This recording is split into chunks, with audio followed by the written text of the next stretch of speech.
नाम आपण चिंतन करतो, ज्या नामाचं आपण सतत मनन करतो, ते काय होतं आपल्याला सहाय्य करतं. म्हणजे काय होतं की बा त्या नामामुळे आपल्याला काय होते, मदत होते. काय होते, मदत होते. मग मदत कशा पद्धतीने होते बरं, काय आलेलं आहे याचं चरित्रामध्ये, काय सांगतात चरित्रामध्ये काय सांगितलेलं आहे की बा नाम सहाय्य ते करी. तर कशा पद्धतीने करतं बा नाम सहाय्य, आहे का कोणी चरित्र वाचलंय का, चरित्रामध्ये ही लीळा अनुभवली का?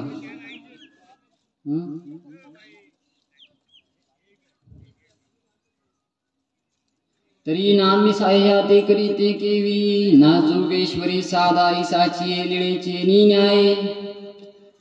याला प्रमाण म्हणून साधाईसाची लीळा लिहितात. काय सांगितलेलं आहे त्या साधाईसाच्या लीळेमध्ये,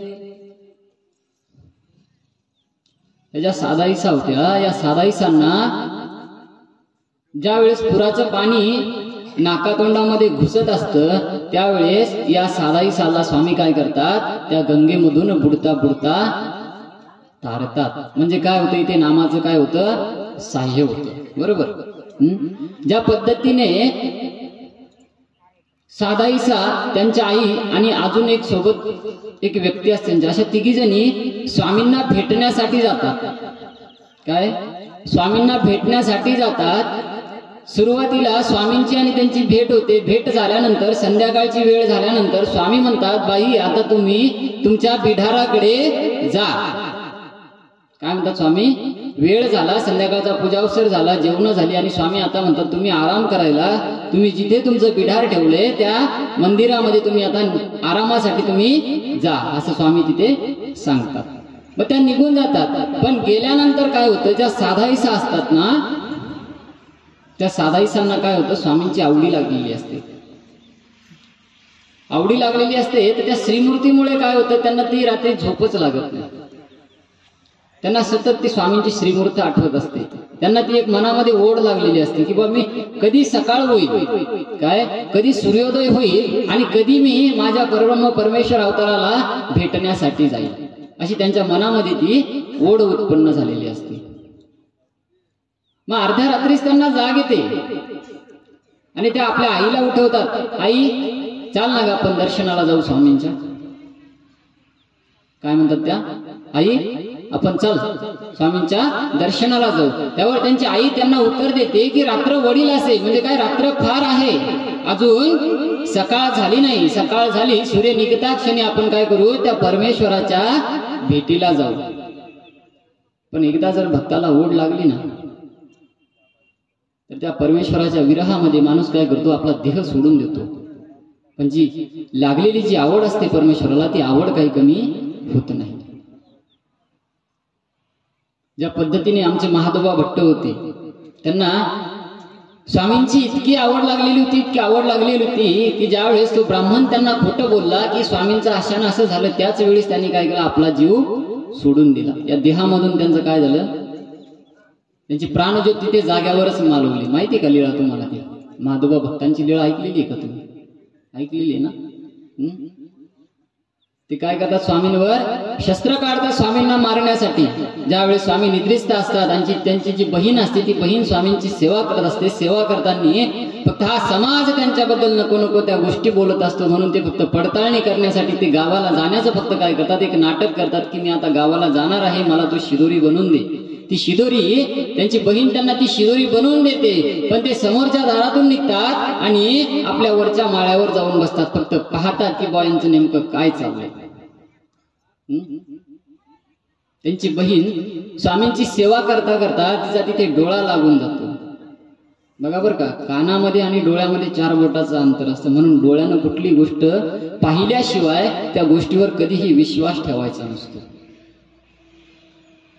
भरपूर प्रकार दिसतात आपल्याला की बा याने माझ्याजवळ सांगितलं, तू हा म्हटला, हा तो म्हटला. मग त्यांना फक्त तो सांगतो त्याला की नाही हा तुझ्याबद्दल माझ्याजवळ असा बोलला. अरे पण तू ते स्वतःच्या कानाने ऐकलं का, किंवा स्वतःच्या डोळ्याने पाहिलं का की बा या व्यक्तीने तुझ्याविषयी अशा पद्धतीची कृती केली, किंवा तू तुझ्या कानाने त्याला बोलताना ऐकलं का की नाही तो खरंच तुझ्याबद्दल त्या पद्धतीने बोललाय. पण आपण तसं काहीच ऐकत नाही. फक्त त्याने मला सांगितलंय की तो व्यक्ती तुझ्याबद्दल माझ्याजवळ असं असं बोलला, एवढं सांगितलं. झालं, त्याच्या आपल्यामध्ये बोलणं बंद असतं. हा गैरसमज आपण कधीच दूर करण्याचा प्रयत्न करत नाही की बा खरंच हा व्यक्ती माझ्या एवढा जवळचा असून हा माझ्याविषयी असं बोलू शकतो का, किंवा मला दोन शब्द त्याला जाऊन विचारू दे की तू खरंच माझ्याबद्दल असा बोलला का, आणि बोलला तर का बोलला.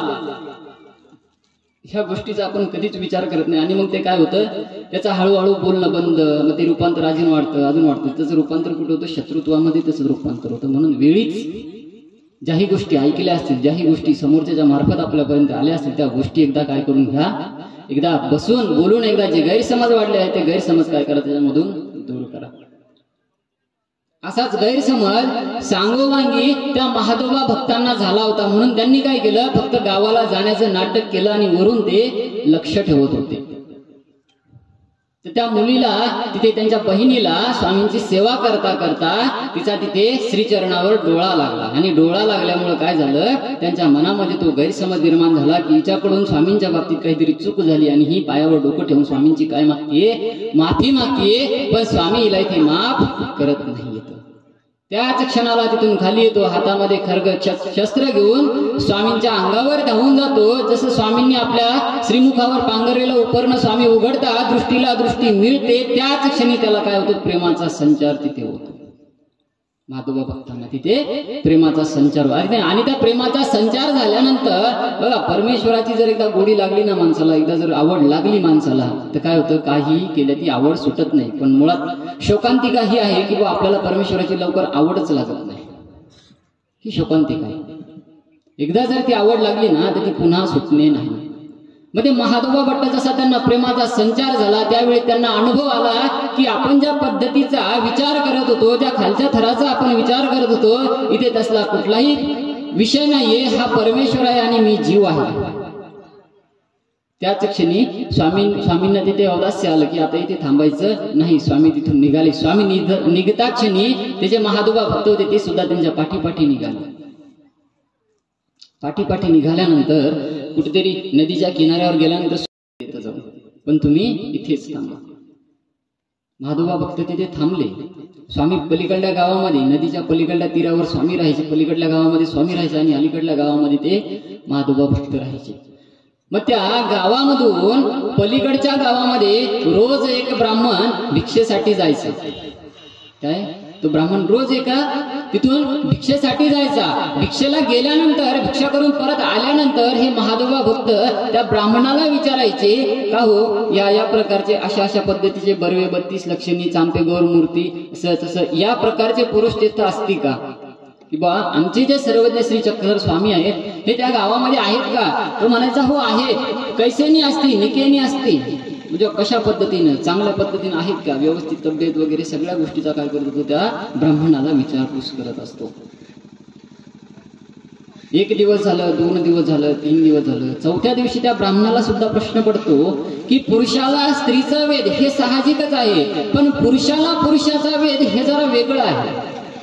त्या ब्राह्मणाला तिथे प्रश्न पडतो की बा पुरुषाला स्त्रीचा वेद लागणं ही गोष्ट साहजिक आहे, पण हाही पुरुष आणि तेही पुरुष, मग पुरुषाला पुरुषाचा वेद का बरं, याच्यामध्ये काय रहस्य आहे. मग एक वेळ काय होतं, तो ब्राह्मण त्या गावामधून भिक्षा करून येत असताना ते महादोबा भक्त पुन्हा त्या ब्राह्मणाला विचारतात की बा ऐसेनी ऐसे पुरुष कैसेनी असते, निकेनी असती का. ते म्हणतात तुम्हाला माहित नाही, तुम्हाला माहिती नाही का. ते म्हणतात काय ना, त्यांना सर्पदंश झाला आणि त्यांचा तिथे काय झाला, मृत्यू झाला. हा ब्राह्मण महादोब भट्टांना स्वामीविषयी सांगतो की ज्या ब्राह्मणाची तुम्ही रोज विचारपूस करत होते त्या ब्राह्मणांना काय झालं, त्या स्वामींना काय झालं, सर्पदंश झाला आणि त्यांचा तिथे काय झाला, त्या सर्पदंशामुळे तिथे मृत्यू झाला.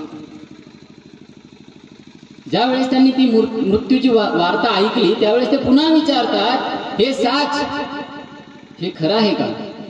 त्रिशुद्धी विचारतात, हे साच. तो म्हणतो हो हे साच. पुन्हा विचारतात हे साच. तो म्हणतो हो हे साच. पुन्हा विचारतो हे साच. तो म्हणतो हे साच. ज्या वेळेस तो त्रिशुद्धी सांगतो की हे खरं आहे, त्याच क्षणी जे महादोबा भक्त असतात त्यांचं काय होतं, तिथे त्या क्षणात तिथे त्यांचा मृत्यू होतो. ही जर परमेश्वराची या पद्धतीची आवड असली आणि परमेश्वर जर निघून गेला तर परमेश्वरा व्यतिरिक्त आपण काय जगू शकत नाही. अशी जी ओढ होती ती त्या साधाईसाला तिथे लागलेली होती. काय साधाईसांना तिथे ती ओढ लागलेली होती. मग काय झालं की बरं रात्र अर्धी रात्र आहे आणि अर्ध्या रात्री कुठे स्वामींना भेटायला जाते, थोडं सांग, थोडासा सूर्योदय होऊ दे, सकाळच्या पूजावसराची वेळ होऊ दे, नंतर आपण काय करू स्वामींना भेटायला जाऊ, अशी त्या साधाईसांची आई त्यांना म्हणत असते.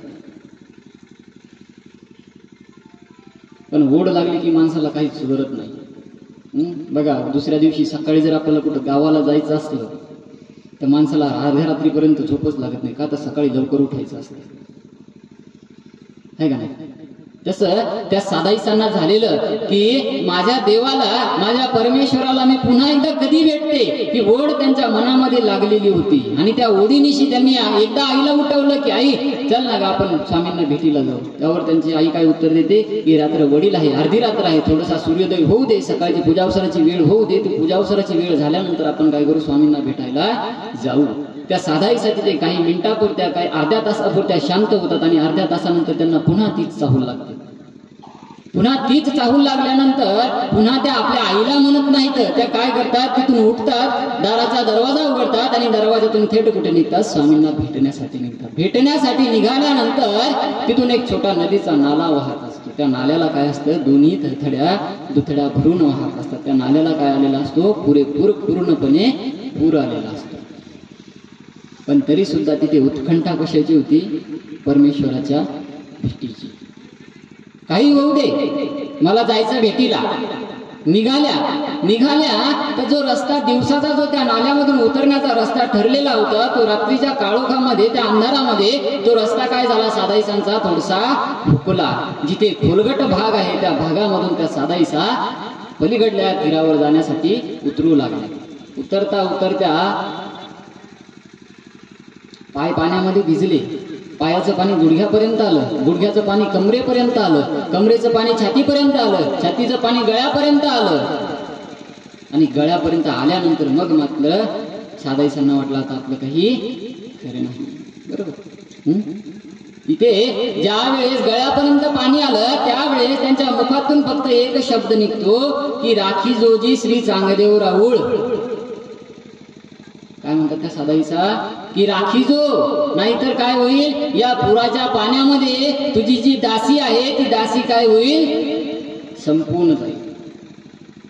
आणि असं त्यांच्या मुखातून तो शब्द बाहेर पडता क्षणी जसं एखाद्याने अलगद उचलावं आणि पहिलं तीराला नेऊन टेकवावं, असं त्या साधाईसांच्या सोबत तिथे घडलं की त्यांना अलगद कोणीतरी उचललं आणि त्या पुराच्या पाण्यामधून कोरड्या ठिकाणी त्यांना कोणीतरी नेऊन ठेवलं.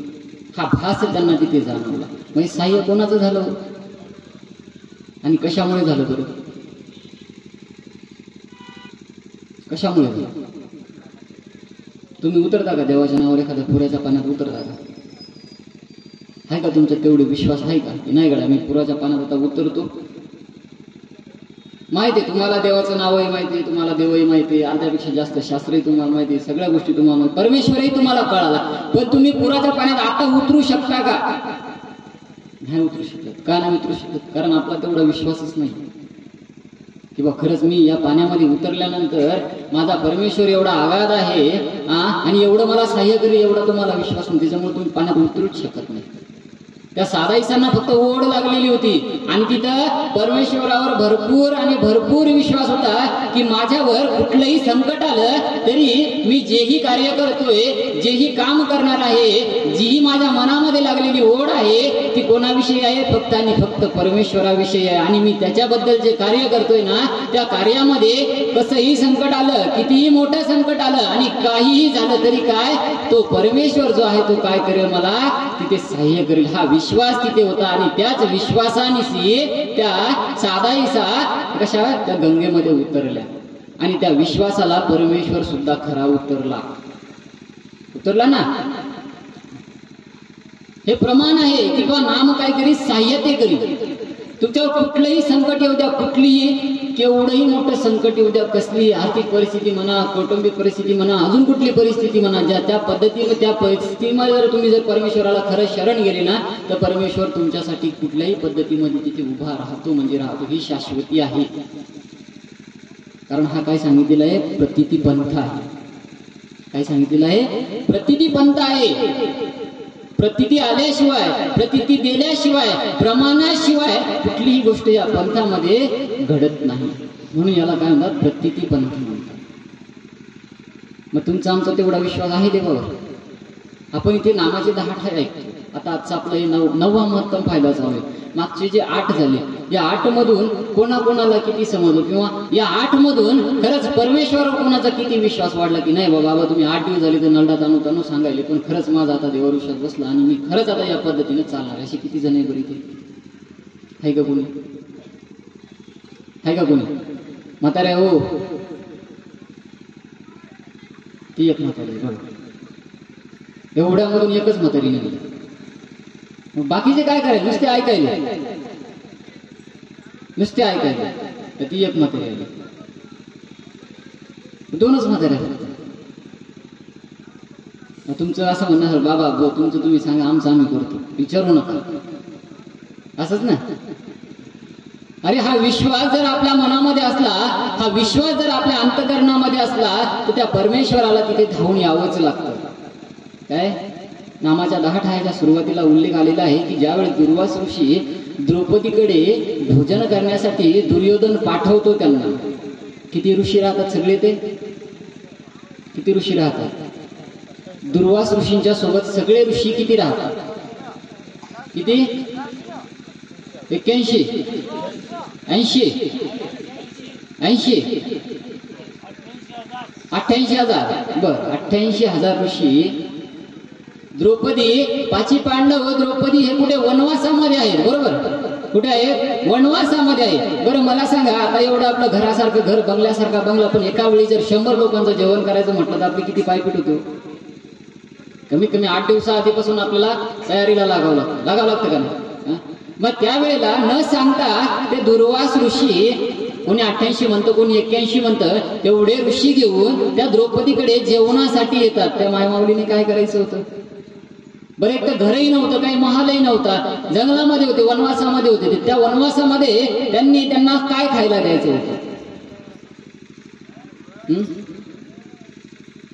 बरं, जी परमेश्वराने जी त्यांना थाळी दिलेली होती, त्या थाळीचंही हे असं होतं, त्या थाळीचाही नियम असा होता की बा एकदा जेवण झाल्यानंतर ती थाळी धुवून ठेवल्यानंतर त्या थाळीमधून पुन्हा कुठल्याही प्रकारचं अन्न तिथे निघायचं नाही, किंवा कुठल्याही प्रकारचं अन्न त्या थाळीमधून मिळायचं नाही, असा त्या थाळीचा सुद्धा नियम होता. मग आता काय करावं? या धर्म संकटामध्ये द्रौपदी सापडली. काय? या धर्म संकटामध्ये द्रौपदी सापडल्यानंतर तिथे सुद्धा द्रौपदीने काय केलं? द्रौपदीने तिथे काय केलं? हे परमेश्वरा, आता या संकटातून तूच मला वाचव. श्रीकृष्ण महाराज काय करत? घरी सुद्धा जेवणच करत होते ना. खातं ताट सोडून परमेश्वर द्रौपदी जवळ पोहोचले आणि पोहोचल्यानंतर तिला म्हणतात, ताई मला वाढ बरं जेवायला, भूक लागली ग खूप. जंगलातून चालत चालत आलो, भूक लागली, मला जेवायला वाढ.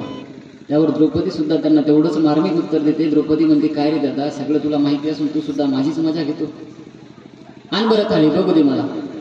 त्या थाळीला एवढंसं पान लागलेलं असतं. ते पान श्रीकृष्ण महाराज घेतात आणि आपल्या तोंडामध्ये टाकतात आणि काय करतात? ते खाऊन घेतात. खाल्ल्यानंतर जसं इकडे श्रीकृष्ण महाराजांनी ते पान खाल्लं, हे पान खाता क्षणी जेवढे ऋषी तिकडे होते त्यांचं तिथे काय झालं? पोट भरलं. काय? तिथे त्यांचं पोट भरलं आणि त्यांनी सरळ, हो आमचं पोट भरलेले, आम्हाला काही जेवायची इच्छा नाही, तुम्ही काही करत बसू नका. मग हे कशामुळे वर्तलं बा? काय काय झालं याच्यामध्ये? नामाचं सहाय्य झालं ना. या पद्धतीने नाम काय करतं? सहाय्य करतं. गोवर्धन पूजेचा प्रसंग माहिती असेल सगळ्यांना. गोवर्धन पूजेचा प्रसंग माहिती? तिथे सुद्धा काय केलेले? परमेश्वरांनी सहाय्य केलेले. कसं सहाय्य केलेले? ज्या पद्धतीने श्रीकृष्ण महाराजांनी त्यांना सांगितलं की बा सर्व गोकुळवासी जे होते ते काय करायचे? इंद्राची पूजा करायची. बरोबर. पाची पक्वान्न, फळ, फळावळ सगळ्या गोष्टी काय करायचे, या सगळ्या गोष्टीने इंद्राचं पूजन करायचे. पण त्यावेळेस श्रीकृष्ण महाराज काय म्हणतात की ज्या पद्धतीने आपण आपल्या ज्या गायी आहे त्या गायी गोवर्धन पर्वतावर आपण चारतो, गोवर्धन पर्वतापासून आपल्याला भरपूर फायदा मिळतो. मग आपण इंद्राची पूजा न करता आपण काय करू, त्या गोवर्धन पर्वताची काय करू, पूजा करू. बरोबर. मग सगळी तयारी होते, सगळ्या गोष्टी होतात, गोवर्धन पर्वताची पूजा सुद्धा होते. पण पूजा झाल्यानंतर काय होतं, मात्र तिथे इंद्रदेव काय होतात, क्रोधित होतात. बघा तिथं सुद्धा राग आहे. तुम्ही आम्ही तर माणसे, तिथं सुद्धा राग होता. ते इंद्रदेव तिथे क्रोधित होतात, त्यांना राग येतो. का राग येतो, कारण माझी पूजा केली नाही, माझं पूजन झालं नाही. पूजन झालं ते गोवर्धन पर्वताचं, त्यांना तिथे कुठेतरी त्यांच्या अहंकाराला काय झालं, कुठेतरी थोडासा धक्का लागला आणि तो अहंकार तिथे जागृत झाला की बाबा माझी पूजा केली नाही. दरवर्षी माझी पूजा करतात, पण यावर्षी माझी पूजा झाली नाही. माझी पूजा न करता त्या पर्वताची पूजा करण्यात आली. म्हणून मग ते काय करतात, धो धो धो धो आपल्या जी काय त्यांच्याकडे शक्ती असेल त्या शक्तीने काय करतात, धो धो धो धो पाऊस पाडतात. पाऊस पाड एवढा पाऊस पाडतात, एवढा पाऊस पाडतात की गोकुळातल्या एकाही व्यक्तीला सुचत नाही की या परिस्थितीमध्ये आता आपण नेमकं काय केलं पाहिजे, काय या परिस्थितीमध्ये आपण काय केलं पाहिजे. मग त्यावेळेस श्रीकृष्ण महाराज काय करतात, करंगाळीवर गोवर्धन पर्वत उचलतात. बरोबर. पण त्या करंगाळीवर गोवर्धन पर्वत उचलत असताना जे बाकीचे जे गोकुळातले जे मंडळी असतात, ते मंडळी काय करतात, त्या पर्वताला त्यांनी काठा लावलेलं असतं. काय लावलेलं असतं, काठा लावलेला असतं. एवढं मोठं संकट त्या इंद्रदेवाने त्या गोकुळावर टाकलं होतं. जर पाहायला गेलं असतं तर पूर्ण गोकुळ होत्याचं नव्हतं, होणार होतं. पण तिथे त्या परमेश्वराने काय केलं, त्या सगळ्यांना काय केलं, तिथे सहाय्य केलं. बरोबर. आणि त्याच्यामध्ये सुद्धा सांगायला सुद्धा कोणीतरी श्रीकृष्ण महाराजच होते. आणि ज्यावेळेस हा धोधो पाऊस पडायला लागला त्यावेळेस सगळी मंडळी सुद्धा गेलेली कोणाकडे होती, श्रीकृष्ण महाराजांकडेच गेलेली होती की आता या संकटातून कोण वाचवणार, आम्हाला तुम्हीच वाचवणार. आणि परमेश्वर त्यावेळेस सुद्धा तिथे काय राहिला, उभा राहिला. बरोबर. मग इथे सुद्धा परमेश्वराचं साह्य वर्तलं. त्यांनी जर म्हटलं, त्यांनी जर सरळ सरळ जर दोष देऊन टाकला असता की नाही भाऊ तुझ्यामुळे झालं, तू काय येऊ नको, आम्ही आमच्या पद्धतीने करतो, तुला काय यायची गरज नाही, काय झालं असतं, त्या गोकुळाचं पूर्ण गोकुळ नासधूस झाला असतं पावसामुळे, झालं असतं. पण तरी सुद्धा त्यांचा काय होता, तिथे विश्वास होता की नाही जरी लहान असेल पण याच्यामध्ये तेवढं सामर्थ्य आहे आणि हाच आपल्या मदतीला उभा राहू शकतो. आणि परमेश्वर तिथे उभा सुद्धा राहिला. म्हणजे मंडळी होती की ज्यांनी त्या पर्वताला काठ्या लावलेल्या होत्या. मग त्यांच्या मनामध्ये एक समज कसा झाला की बा नाही, याने फक्त करंगाळी लावलेली, आम्ही काय लावले, आम्ही काठ्या लावलेल्या आहे. मग जास्त वजन कोण तोलतंय, त्यांना असं वाटतं बा आम्ही वजन तोलतो. सगळ्यांनी काठ्या लावलेल्या होत्या पर्वताला खालून आणि भगवंताचा फक्त एक करंगाळी त्या पर्वताला होती. त्यांच्या मनामध्ये निर्माण झालं की त्याने फक्त करंगाळी लावली, आम्ही काठा लावला. म्हणजे पर्वत जो आहे तो आमच्या भरोश्यावर आम्ही उचलून धरलेला आहे, याने फक्त करंगाळी लावलेली आहे. याच्या करंगाळीची ताकद या पर्वताला काहीच नाही. मग भगवंतांनी काय केलं, थोडीशी करंगाळी हलवली. हलवल्यानंतर पर्वत लागला ना डळमळ डळमळ करायला. घाबरले ना खालचे सगळे, आता काय खरं नाही, बंदेचा बंद गोकुळ त्या गोवर्धन पर्वताखाली. आणि हा जर आता गोकांडी पडला तर सगळा सुपडा साफ. मग श्रीकृष्ण महाराजांना ते म्हणतात की अरे बाबा तू काही कर, फक्त करंगाळी हलवू देऊ नको, कारण तुझी करंगाळी हल्ली म्हणजे आमचं सगळं झालं. मग हा जो भ्रम असतो ना, हा भ्रम कधी कधी आपल्या मनामध्ये सुद्धा तयार होतो. ज्या वेळेस स्मरण पक्क असतं, सगळ्या गोष्टीला देव धावून सुद्धा आपल्यापर्यंत येतो. ज्या पद्धतीने ते सांगितलं आहे की बा नाम साह्य ते कर, हे त्या नामामुळे आपल्याला साह्य करायला देव सुद्धा येतो. पण आल्यानंतर एखाद्या वेळेस असं होतं की त्या परमेश्वराला आपण न बसता आपल्या मनामध्ये एक वेगळाच अहंकार तयार होतो की हे कार्य मी केलंय. काय तयार होतं, हे कार्य मी केलंय. पण त्याच्यामधला जो मतितार्थ आहे, त्याच्या पाठीमागचा जो साधनदाता परमेश्वर आहे, तो परमेश्वर मात्र आपल्याला ओळखायला येत नाही. आणि तिथे सुद्धा आपण चुकतो आणि त्या चुकीमुळे परमेश्वर आलेला परमेश्वर पुन्हा काय होतो, माघारी चालला जातो. हा अहंकार ते आपल्या मनात निर्माण होतो की नाही, हे जे कार्य आहे हे कार्य परमेश्वराने नाही केलं, मी केलं. अरे पण तुला करणारा, तुझ्याकडून करून घेणारा, जेही काय तुला करायचं होतं अगोदर तू त्या परमेश्वराकडेच गेला होता ना. जरी निमित्त मात्र तू आहे, जरी क्रिया तू करतोय, पण त्या क्रियेला कारणीभूत तुझ्याकडून करून घेणारा कोण आहे, तो परमेश्वर आहे. तो फक्त एक निमित्त मात्र आहे. मी त्या दिवशी सुद्धा सांगितलं की आपण फक्त सातबारा, हा सातबारा घेऊन आलेलो आहे. वैयक्तिक वास्तविक आपल्या याच्यामध्ये काहीच नाही. ज्या दिवशी याचं संपलं त्या दिवशी तुमचं आमचं कोणाचं चालत नाही. लाखानं पैसा व्हा, कोटीनं पैसा व्हा, पण तुमचं आमचं काहीच चालत नाही. म्हणून परमेश्वर प्रत्येक वेळी धावून येतो, प्रत्येक वेळी आपल्याला सहाय्य करतो, प्रत्येक वेळी आपल्या पाठीशी उभा राहतो. फक्त आपल्याला तो ओळखता आला पाहिजे आणि आपल्याला त्याचं चिंतन करता आलं पाहिजे की नाही गड्या, खरंच माझा परमेश्वर सदैव माझ्या सोबत आहे. फक्त आपल्याला त्याला तेवढं आळवावं लागेल आणि आपल्या समोर त्याला एका आपल्या दृष्टीमध्ये फक्त त्याला प्रगट करावं लागेल की नाही हा माझ्या सदैव सोबत आहे. कोणत्याही कामाला जा, कुठल्याही क्रियेला जा, कुठल्याही गोष्टीला जा, कशातही जा, फक्त एक विश्वास मात्र आपल्याला सोबत राहिला पाहिजे की नाही बा नाम सहाय्यते करी. कुठेही नाम जरी उच्चारलं ना, केवढे संकट जरी असलं ना, तरी ते नाम ते संकट बाजूला करण्याची ताकद ठेवते. ही गोष्ट आपल्याला समजली पाहिजे, ही गोष्ट आपल्या लक्षात आली पाहिजे की कुठेही जरी आपण गेलो, आपल्याला 5 नाम परमेश्वराने सांगितलेले आणि 5वं जे नाम आहे ते नाम कसं सांगितलं, निरंतर सांगितलेलं आहे. निरंतर उठता बसता खाता पिता झोपता काय जे काही तुम्ही दिवसभरात ज्याही क्रिया करता त्या क्रियेमध्ये ते 5वं नाम निरंतर चाललं पाहिजे. त्याला असं नाही की बा ती गाठीच घेऊन बसली पाहिजे किंवा कुठं पायामध्ये चप्पलच आहे माता स्मरण नाही. तुम्ही कुठेही परमेश्वर सांगता, तुम्ही कधीही केव्हाही कुठेही माझ्या नामाचा तुम्ही काय करू शकता, गजर करू शकता, माझ्या नामाचा तुम्ही काय करू शकता, स्मरण करू शकता. फक्त तेवढी आपल्याला इच्छाशक्ती पाहिजे. काय पाहिजे आपल्याला, ती इच्छाशक्ती पाहिजे. पण मुळातच आपण काय करतो, आपण आपल्या सोयीप्रमाणे देव करून ठेवलेला आहे. काय जे आपल्याला जे सोयीस्कर जाईल ना त्या पद्धतीने आपण देव करून ठेवलेला आहे. तुम्ही असो आम्ही असो, मग ह्या सोयीनं देवा ज्या विधी जो विहिलेला आहे, जो विधी स्वामींनी सांगितलेला आहे, सकाळपासून तर संध्याकाळपर्यंतच्या पद्धतीचा विधी आपल्याला सांगितलेला आहे, त्या विधीने जर आपण परमेश्वर आळवला ना, या विधीने जर आपण परमेश्वराचा आठव केला ना, तर तो परमेश्वर अजून वेगाने आपल्यापर्यंत येईल. पण आपण तसं करतच नाही. आपण काय करतो, मला चहा आवडतो का, मग देवाला चहा. मला मी चहा घेत नाही ना, मग देवाला दूध, मला बी दूध. मी पुरण खात नाही ना, मग देवाला बी पुरण नाही. मला साधी पोळी तर त्याला बी साधी. हा देव आपण आपल्या सोयीचा करून घेतलेला आहे. आपण देवाच्या सोयीप्रमाणे नाही वागत, देव आपल्या सोयीप्रमाणे आपण करून घेतलेला आहे. काय विधी असा विहिलेला आहे की सकाळी 3 ते 6 या 3 तासामध्ये सकाळचं 3 प्रहराचं स्मरण घडलंच पाहिजे. पण आपण काय करतो, नाही मग रात्रीला उशीर झाला, मग आता आपण एक काम करू, मी उठतो 6:30ला, मग 6:30 ते 7 पर्यंत ब्रश बी चहा पाणी सगळं होतं, मग 7 वाजता मग मी स्मरणाला बसतो. कारण तुमची झोप होत नाही ना. तुम्हाला माहिती देव काही पुढे येऊन आपले काही काना हाणणार नाही की तू कस कायच नाही उठलं, तुम्हालाही माहिती हाय बाबा मूर्तीत हाय. ह्या पद्धती आपण करतो की नाही मला माझं उठणं होत नाही ना, मग बरोबर 7ला आपण स्मरण करू. आपण हे म्हणत नाही की नाही, त्या परमेश्वराने आपल्याला विधी सांगितलेला आहे आणि तो विधी कितीही काही झालं तरी तो 3 ते 6च्या मधल्या काळातच झाला पाहिजे. मग ती 5 गाठ्यांपैकी 2 गाठ्या काय होईना पण त्या झाल्याच पाहिजे. आपण तसं नाही करत.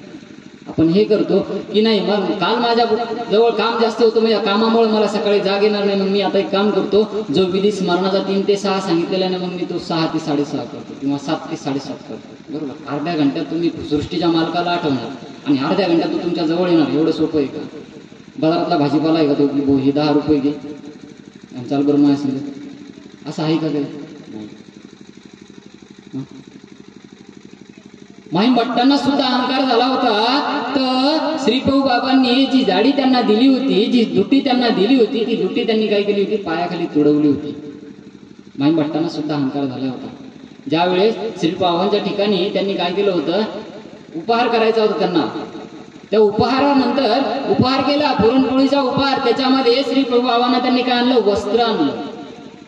वस्त्र आणल्यानंतर ते वस्त्र श्रीप्रभू बाबांना वाहायचं, पण त्यांच्या मनामध्ये एक छोटीशी गोष्ट निर्माण झाली, काय की आजपर्यंत मी ज्या पद्धतीचं वस्त्र श्रीप्रभू बाबांना आणलेलं आहे, असं वस्त्र आजपर्यंत श्रीप्रभू बाबांना कोणीच अर्पण केलं नाही. त्याच क्षणी जसा श्रीप्रभू बाबांना तो हेत कळला, त्याच क्षणी श्रीप्रभू बाबांनी ती दुटी घेतली, ते वस्त्र घेतलं आणि खाली मातीत टाकलं आणि आपल्या पायाने काय केलं, ते चुरगाळून टाकून असं फेकून दिलं. परमेश्वराला सुद्धा तुमचा अहंकार जमत नाही. ही माणसाच्या मनामध्ये कधी आलंच नाही पाहिजे की बा मी एवढ्याची पंगत केली, मी एवढ्याचं वस्त्रदान केलं, मी एवढ्याचं अन्नदान करतोय, किंवा हे साधू संत माझ्या याच्यावर नाही, कधीच नाही. तुम्ही कोण देणार, तुमचं काय आहे? अरे तुमचं आहे काय? सांगा एखाद्यानं की बा ही जमीन मी जोपर्यंत आहे, मी गेल्यानंतर सुद्धा ही जमीन माझीच राहील. सांगा एखाद्यानं. जसा जमिनीच्या सातबाऱ्यावरचं नाव बदलतं ना, तशी या शरीराचं सुद्धा नाव बदलतं, हे लक्षात ठेवा. तुमच्या जीवामध्ये जीव जोपर्यंत आहे तोपर्यंत तुम्हाला हे वाटेल की अरे 100 एकर जमीन माझी आहे. काय सिकंदर माहिती का? सिकंदरचं नाव ऐकलेलं आहे का? भारतभर भ्रमंती केली त्याने, केली ना, भारतभर भ्रमंती केली. त्याच्या शरीरामध्ये अहंकार उत्पन्न झाला होता की मी ज्या पद्धतीचा राजा आहे या पद्धतीचा एकही राजा या पृथ्वी तलावावर नाहीये. काय? या पृथ्वी तलावावर एकही राजा असा नाहीये. मग तो एका ठिकाणी प्रवास करत असताना त्याला आमच्यासारखे 2 साधू भेटतात. तो त्या साधूंना अहंकारानं बोलतो, मला ओळखलं का? मी कोण आहे माहितीये का तुम्हाला? ते म्हणतात हो बाबा माहिती. माझी यशोगाथा तुम्हाला माहितीये का? ते म्हणतात हो माहिती. बर कोण आहे मग मी? तो सिकंदर आहे ना. हो सिकंदर. ओळखलं तुम्ही मला बरोबर. त्या अहंकाराने तो आमच्यासारख्या त्या भेटलेल्या साधू सोबत बोलत असतो. त्याच्या मनामध्ये अहंकार असा कुठून कुठून भरलेला असतो की मी म्हणजे कोणीच नाही, माझं एवढं कोणीच नाही. मग ते साधू काय करत असतात, ते काट्याने ते धोत्र शिवत असतात फाटलेले. त्यांचे जे फाटलेले धोत्र होते ना, ते धोत्र ते काट्याने शिवत होते. मग ते म्हणतात राजे आमची एक विनंती आहे हो. हा सांगा सांगा, काय तुमची विनंती आहे? पूर्ण होऊन जाईल. एकच विनंती आहे आमची फक्त, किंवा आता आम्ही म्हातारे झालो आणि म्हातारे झाल्यामुळं काय झालं की बा आमच्याकडून आता काम वगैरे काही होत नाही आणि आता आमची जवळजवळ एक्सपायरी डेट आमची जवळ आलेली आहे. मग आम्हाला तुमच्याकडून फक्त एकच वचन पाहिजे किंवा एकच गोष्ट तुमच्याकडून आम्हाला घ्यायची आहे. ती काय? ज्या काट्याने आम्ही आता इथे धोत्र शिवतोय ना, काय या ज्या काट्याने आम्ही इथे धोत्र शिवतोय ना, हे काटे आमच्या दोघांचे 2 काटे आम्ही तुमच्या जवळ देतो. फक्त ज्या वेळेस आम्ही या सृष्टीमधून निघून जाऊ, स्वर्गाला जाऊ ना, त्यावेळेस काय करा, फक्त हे जे 2 काटे ना, हे 2 काटे फक्त तुम्ही येताना आम्हाला वर स्वर्गामध्ये आमच्या जवळ द्या, म्हणजे आम्ही स्वर्गामध्ये सुद्धा आमचे धोत्र शिवू. काय म्हणतो सिकंदर की बा हे 2 काटे आम्ही मेल्यानंतर हे 2 काटे आम्हाला फक्त स्वर्गामध्ये तुम्ही आणून द्या. तुमची यशोगाथा आम्ही ऐकलेली आहे, तुमचं नाव आम्ही ऐकलेलं आहे, तुमची कीर्ती आम्ही ऐकलेली आहे, तुमचं जेही काय असेल नसेल त्या सगळ्या गोष्टी आम्ही काय केलेल्या आहे, आम्ही ऐकलेल्या आहे. मग आता फक्त एवढे तुम्ही कीर्तिवान आहात, एवढे तुम्ही महान आहात, सगळ्या याच्यावर भारतावर सगळ्या गोष्टींवर तुमचं राज्य आहे, तुमची यशोगाथा सुद्धा खूप मोठी आहे. फक्त आम्हाला आम्ही मेल्यानंतर आमच्यापर्यंत फक्त हे 2 काटे पोहोचवून द्या. काय म्हणतात ते साधू, हे 2 काटे आमच्यापर्यंत पोहोचून द्या. तिथे तू काय म्हणतो, हे कसं काय शक्य आहे? तुम्ही मेल्यानंतर कोणासोबत कसं काय नेता येईल? काय काहीच नेता येत नाही. तुम्ही मला उल्लू बनवताय का? ते साधू त्या ठिकाणी म्हणतात, अरे तू पहिलाच मूर्ख आहे, तुला मूर्ख बनवायची गरज काय? काय तू पहिलाच मूर्ख आहे. तुला जर हे मर्म कळत नाहीये की जर हा साधा बोरीचा काटा, हा बाभळीचा काटा जर आपण स्वतः सोबत वरपर्यंत नेऊ शकत नाही, तर एवढं सगळं कमावलेलं, एवढं सगळं तू उत्पन्न केलेलं याचा करशील काय? काय याचं तू करशील काय? जे तू कमावलेलं आहे, जी तुझी यशोगाथा आहे, जी तुझी कीर्ती आहे, जे तू राज्य कमावलेलं आहे, जे तू जेही काय धन धान्य संपत्ती पैसा अडका सगळं जेवढंही काय तू कमावलेलं आहे, ते त्याच्यामधला एक नाणं तरी तू तुझ्या सोबत वरपर्यंत घेऊन जाऊ शकतो का? हे तरी तुला कळतंय का? ज्यावेळेस तू ही गोष्ट ऐकतो त्यावेळेस त्याला समजतं की खरंच हे साधू जे बोलतायत ना, ही सत्य परिस्थिती आहे. काय जे साधू आपल्याला सांगताय की साधा बाभळीचा काटा सुद्धा आपण सोबत नेऊ शकत नाही, आणि आज आपण एवढी सगळी मरमर केली, कितीतरी जणांच्या हत्या केल्या, कितीतरी जणांचे मन दुखवले, कितीतरी जणांचा टळटळाट घेतला, आता हा फेडायचा तरी हा फेडायचा तरी. सांगायचं तात्पर्य एवढं की बा तुम्ही इथून एक नाणं सुद्धा सोबत नेऊ शकत नाही, शेवटी तुमच्या कमरेला करदोडा सुद्धा ठेवत नाही. ठेवतात का? नाही ठेवत ना. आलं तसं जावं लागतं. मग माणसाने अहंकार जपावा कुठल्या गोष्टीचा, अभिमान ठेवावा कुठल्या गोष्टीचा, आणि शेवट तुमच्या सोबत येणार काय? काय शेवट तुमच्या सोबत ज्या वेळेस तुमचा शेवट होतो त्यावेळेस ज्यांनी तुम्हाला त्या घरापर्यंत वैकुंठ धामापर्यंत पोहोचवलेलं असतं ते सुद्धा तुम्हाला तिथे ठेवून आल्यानंतर काय करतात, घरी येऊन आंघोळी करतात ना. का बरं करतात? त्याच्या पाठीमागचं कारण माहिती आहे का कोणाला? जे जुने माणसं बसलेले इकडे, जुन्या माणसांना कारण माहिती आहे का? मला खरंच माहित नाही म्हणून विचारतो की बा त्या माणसाला स्मशानभूमीमध्ये ठेवल्यानंतर घरी आल्यानंतर लोक आंघोळी का बरं करतात? याचं उत्तर आहे का कोणाकडे? कोणाला माहिती आहे का?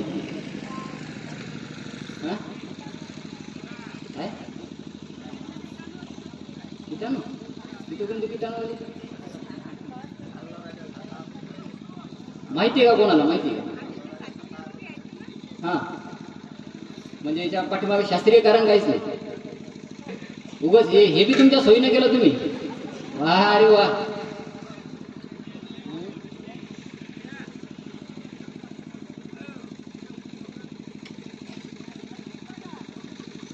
ज्या पद्धतीने एखादा व्यक्ती सरतो त्याचा अंत्यसंस्कार आपल्याला करायचा असतो, त्याला आपण काय करतो, स्मशानभूमीमध्ये नेल्यानंतर कोणाला अग्नी टाक देतात, कोणाला जल टाक देतात, कोणाला भूमी टाक देतात. आपल्या याच्यामध्ये कोणता टाक देतात? भूमी टाक देतात. मग भूमी टाक देतात, कोणी अग्नी टाक देतं. मग अग्नी टाक दिल्यानंतर किंवा भूमी टाक दिल्यानंतर त्याची सख्या व्यक्ती राहतात सगळ्या. कोणाची आई राहते, कोणाची बायको राहते, कोणाचा मुलगा राहतो, कोणाचं कुणी राहतं. राहतात एकंदरीत सगळे नातेवाईकच ना. काय राहतात? सगळे एकंदरीत नातेवाईक. ज्याच्या जवळ पैसा जास्त किंवा सगळ्या गोष्टीने तो परिपूर्ण, त्याच्या शेवटच्या यात्रेला गर्दी मावत नाही. मावते का? नाही मावत. बरोबर. तो जिवंत असताना सुद्धा त्याच्याकडे पैसा असतो म्हणून त्याला सगळे पाठीमागे फिरतात ना. भाऊ असं, भाऊ तसं, भाऊ अमुक, भाऊ तमुक, भाऊ हे, भाऊ ते. मग मेल्यानंतर ज्या घरामध्ये तो व्यक्ती राहिलेला आहे, ज्या घरामध्ये, ज्या घरासाठी त्याने आपलं रक्त आटवलेलं आहे, ज्या घरासाठी त्याने प्रत्येक गोष्टी उत्पन्न केलेल्या आहे, मग तो व्यक्ती सरल्यानंतर त्या व्यक्तीला आपण पोचवल्यानंतर आल्यानंतर आपण आंघोळ का करतो? तो तर आपलाच होता ना. आपल्यातच खाल्लेला, पिल्लेला, आपल्यातच राहिलेला, आपल्यातच वाढलेला, आपल्यातच मोठे झालेला, आपल्यासाठी सगळं केलेलं. मग आपण त्याला पोचवल्यानंतर, आपण त्याच्या तिकडून आल्यानंतर आपण आंघोळ का करतो?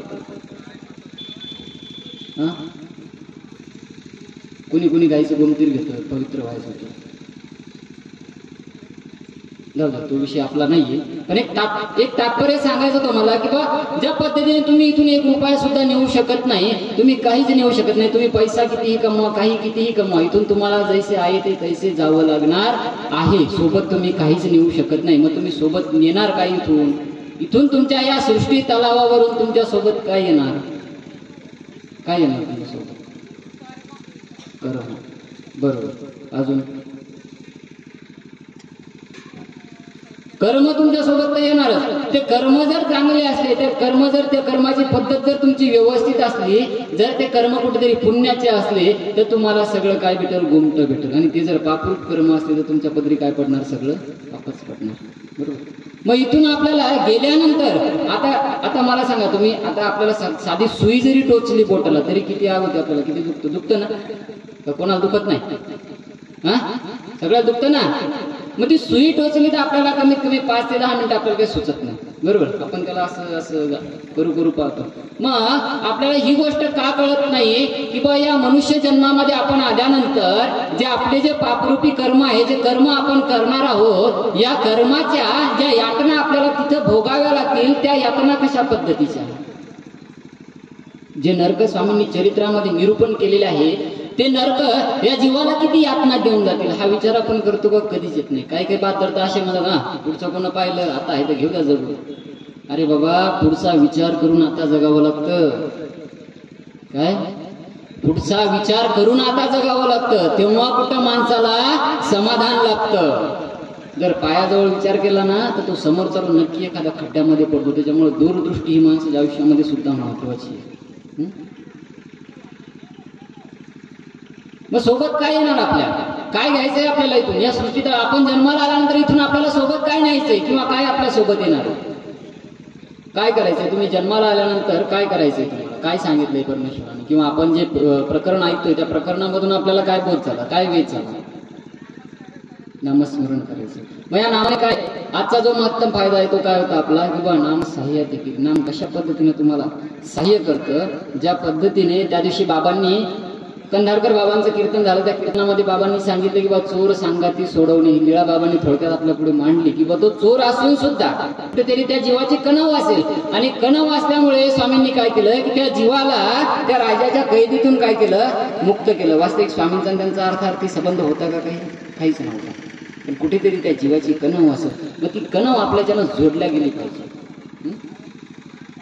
ती कणव आपण जोडली पाहिजे. आपण तेवढं त्या परमेश्वराच्या जवळ गेलं पाहिजे. ज्या शांताबाईसा होत्या, शांताबाईचं चरित्र तुम्ही ऐकलंय का? ऐकलंय ना शांताबाईचं चरित्र? नाही ऐकलं? मीच दोनदा सांगितलं होतं. मग त्या शांताबाईसाचं काय होतं, मुलगा सरतो, पती सरतात, सासू सासरे सरतात, इकडे आई वडीलही सरतात. घरामध्ये फक्त 2 मुली आणि 1 माता, अशा तिघींचा त्या तिघींचं मिळून ते घर असतं. त्या घरामध्ये बघा, त्या पाठीमागे त्या व्यक्तीच्या, त्या शांताबाईच्या पाठीमागे एवढं संकट लागलेलं असतं की स्वतःचा मुलगा, स्वतःचा पोटचा गोळा आपल्या स्वतःच्या मांडीवर जीव सोडून देतो. स्वतःचा पती जो असतो तो चालता बोलता आपल्यामधून निघून जातो. उरलेल्या 2 मुली, दोघींचं लग्न होतं. आता तिला असं वाटतं की बाबा आता या दोघींचं लग्न झालं ना, मग आता आपण काय करू, निश्चिंत मनाने आता आपण परमार्थ करू.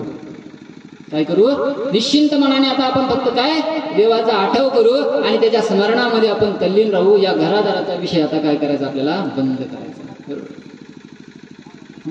जी जशमाईसा होती, त्या जशमाईसाला काय लागतं, काहूर लागतं. आणि एकाईसा जी असते ना, त्या एकाईसाचा जो पती असतो ना, तो सरल्यामुळे तिला काय, वैधत्व प्राप्त होतं. तिला वैधत्व प्राप्त झाल्यामुळे तिच्या घरचे जे असतात ते तिला तिच्या घरी आणून सोडतात की बाई ही तुमची मुलगी.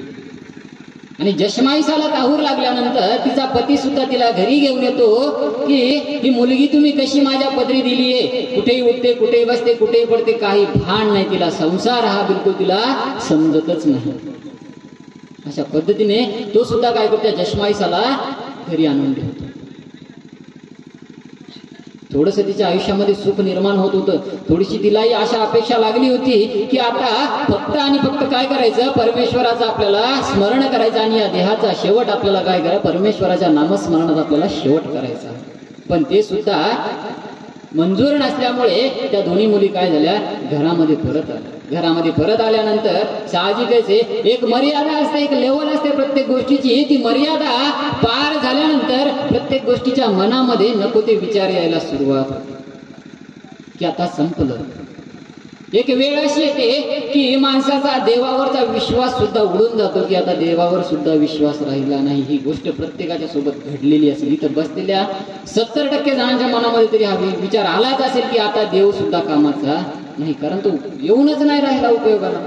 एवढ्या संकटामधून आम्ही जातो, एवढे संकट आम्ही बघतोय, सगळ्या गोष्टीला सामोरं जातोय, पण या सगळ्या गोष्टीमध्ये परमेश्वराचं यत्किंचितही सहाय्य आम्हाला होत नाही. मग त्यांचा तिथे त्या ठिकाणी देवावरून सुद्धा काय होतो, विश्वास नाहीसा होतो. काही काही असे आहेत की ते देवापुढे जाऊन, त्याच्या देवाऱ्या पुढे जाऊन सुद्धा रडतात की बाबा काय एवढा छळतोय तू आम्हाला, काय एवढी परीक्षा आमची घेतोय, आम्ही कुठे कमी पडतोय तू आम्हाला सांग, आम्ही त्या पद्धतीने योग्य होतो, पण तू काय कर आमच्या मदतीसाठी. काही असेही असतात. पण लक्षात राहू द्या एक गोष्ट, मी त्या दिवशी सुद्धा तुम्हाला सांगितलं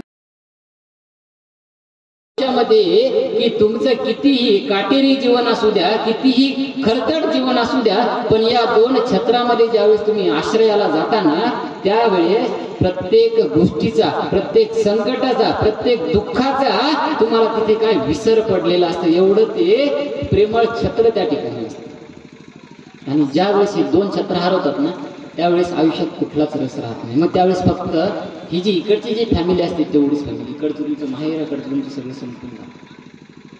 भाऊ जरी असला तरी तो भाऊ तेवढ्या पुरता तेवढा असतो.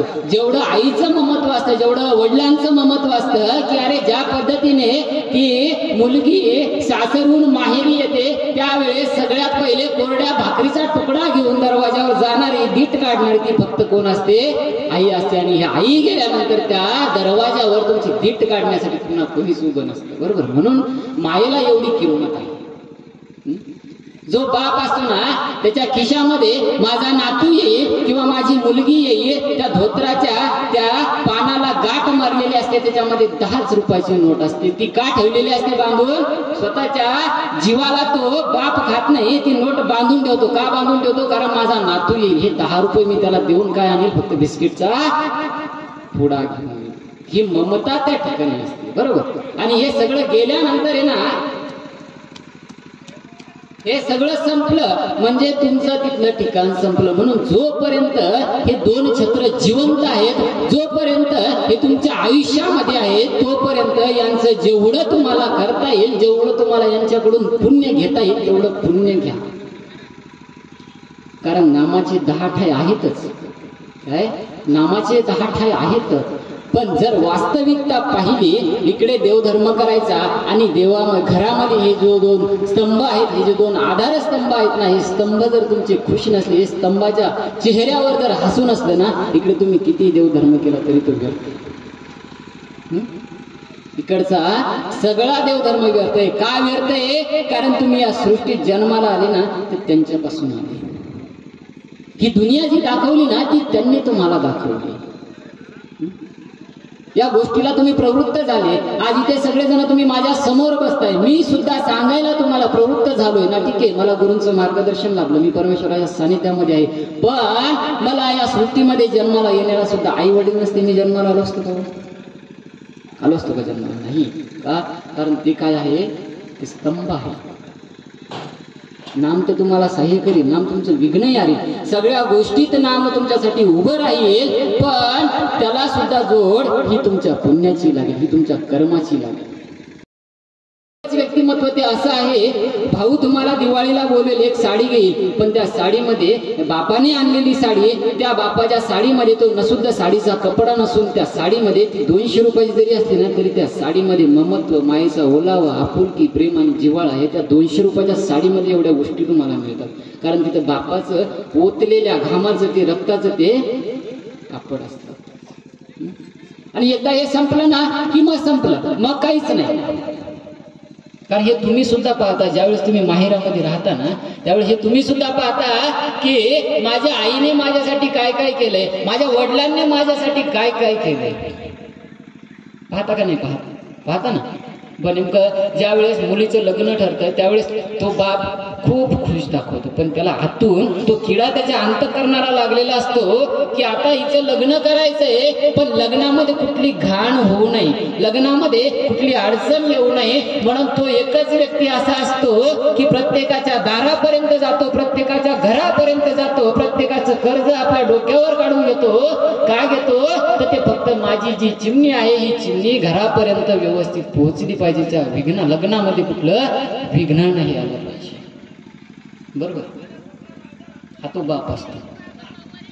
सांगायचं तात्पर्य एवढंच की हे जर खुश राहिले, हे जर संस्कार तुमच्यावर असले, हे व्यक्तिमत्व जर खुश राहिले ना, तर तुमच्या देवपणाला अजून दुसरा येतो. मी माझ्या प्रत्येक प्रवचनात सांगतो, मी प्रत्येक प्रवचनात राहतो माझ्या की अरे घरातला जर देव खुश असला ना, तर तुमच्या धर्माला, तुमच्या पंथाला, तुमच्या आचरणाला त्याच्यापेक्षा दुपटीनं रूप येतं. काय येतं? कारण कुठली आई अशी नाही की तिला वाटतं की नाही माझ्या मुलाचं खराब व्हावं, कुठला बाप असं नाही की त्याला वाटतं की माझ्या मुलाचं खराब व्हावं. अरे तुम्ही देव धर्माला जरी लागले ना, तरी ती काय करते, तुम्ही देवपूजेला बसा, ती तुमच्यापर्यंत गरम पाणी तरी आणून देईल, ती तुमच्यापर्यंत दुधाचा कप तरी आणून देईल, ती तुमच्यापर्यंत अजून काय काय तुम्हाला जे लागेल ते जागेवरून तुम्हाला उठू देत नाही. कारण तिचा त्याच्यामध्ये सुद्धा येत असतो की माझी मुलगी देवपूजा करायला बसली आणि देवपूजा करताना तिला कुठल्याही गोष्टीचा व्यत्यय यायला नको, म्हणून प्रत्येक गोष्ट तुमच्यापर्यंत पोस्ट करणारी तुमची आई असते. प्रत्येक गोष्टीमध्ये सहभाग असतो, प्रत्येक गोष्टीमध्ये असतो का नाही? म्हणून आधी हे जर आनंदित राहिले ना, तर इकडे तुमच्या धर्माला, तुमच्या पंथाला, तुमच्या आचरणाला रूप येईल. बरोबर? बाईसाच्या आयुष्यामध्ये सुद्धा हे दुःख चालू होतं. काय? एक झालं की एक झालं की एक, दोन्ही मुली एक वैधत्व होऊन घरी आली ना, आणि दुसरीला काहूर लागलं. ते काहूर लागल्यामुळं तिच्या नवऱ्याने काय केलं, तिला आणून घरी सोडलं. मामी तुमची मुलगी, हिला संसाराची अक्कल नाही, हिला कुठं उठावं ही अक्कल नाही, हिला कुठं बसावं ही अक्कल नाही. आणि ती मुलगी मुळात हुशार होती, पण तिला जे बाहेरचं लागलेलं होतं ना, ते बाहेरचं लागल्यामुळे तिला ते सुचत नव्हतं. दोन्ही मुली घरी आल्या, मुलगा सोडून गेला, पती सोडून गेला, मुलींचे नेमके लग्न झाले होते. थोडी घटिका आनंदाची आली होती, पण ती सुद्धा देवाला पाहुल्या गेली नाही. पण ईश्वरा, आता तुझ्यावरचा सुद्धा विश्वास नाहीसा झाला रे, आता तुला सुद्धा मी बघणार नाही. कारण त्याच्या शांताबाईचा तुला सुद्धा मी आता बघणार नाही, कारण तू सुद्धा मला या समाजाप्रमाणे प्रत्येक वेळी प्रत्येक पावलावर मला तू सुद्धा काय केलेलं आहे, मला छळलेलं आहे आणि अजूनही तू काय करतोय, मला छळतच आहेस. त्याच्यामुळे आता मी तुझ्याकडे पदर पसरणार नाही, बिलकुल नाही पसरणार. आता माझा निर्णय मी घेणार. निर्णय काय घेतात शांताबाईचा? काय निर्णय राहतो शांताबाईचा की आता सगळं संपलंय, आता एक पाठीला बांधायची, एक पोटाला बांधायची आणि कुठे जायचं, गंगेमध्ये जायचं आणि आपलं जे उरलेलं जे आयुष्य आहे काय करायचं, संपवून टाकायचं. कारण गत्यंतरच नाही हो. ज्या परमेश्वराच्या भरोशावर मी आतापर्यंत माझं आयुष्य जगले, ज्या परमेश्वराच्या भरोशावर मी प्रत्येक दुःखाचा डोंगर आजपर्यंत मी सांभाळला, आजपर्यंत त्याच्याच आचारावर त्याच्याच विचारावर मी पावलावर पाऊल टाकून जगत आहे. पण जर मला कवडी इतकं काडी इतकं सुद्धा जर मला सहाय्य परमेश्वराचं होतच नाही आहे, तर माझा परमेश्वरावर विश्वास ठेवून फायदाच नाही आणि मी आता ठेवणारच नाही. त्या शांताबाईस आपल्या मनामध्ये ठरवतात. जशमाईस आणि एकाईसाला घेऊन सरळ सरळ आता द्वारकेचं निमित्त करायचं. एक पाठीला बांधायची, एक पोटाला बांधायची आणि जी वाहती नदी आहे त्या नदीमध्ये आपल्या जीवनाचा काय करायचा, शेवट करायचा. हे फिट त्यांनी आपल्या डोक्यामध्ये करून घेतला आणि आता विषय संपला. घरून शांताबाईसा निघाल्यानंतर पायी दरकोस दरमुक्काम असं करत करत करत करत कुठे पैठण पर्यंत त्या शांताबाईसा पोहोचल्या. पैठण मध्ये पोहोचल्यानंतर तिथं त्यांचे भाचे राहत होते. काय नाव होतं त्या भाच्यांचं? सारंग पंडित नावाचे भाचे त्या पैठण मध्ये राहत होते. कदाचित त्यांच्या मनामध्ये असा विषय आला असावा की बाबा माझं तर पाठीमागे कोणीच नाही, एकुलता एक भाषा आहे. कदाचित एक आईच्याकडचं माहेराकडचं कोणीतरी म्हणून 1-2 मिनिटं त्याला फक्त भेट देऊ, त्याला वृत्तांत सांगू आणि आपण पुढे जाऊ, माहिती असावं कोणाला तरी. म्हणून त्या काय करतात,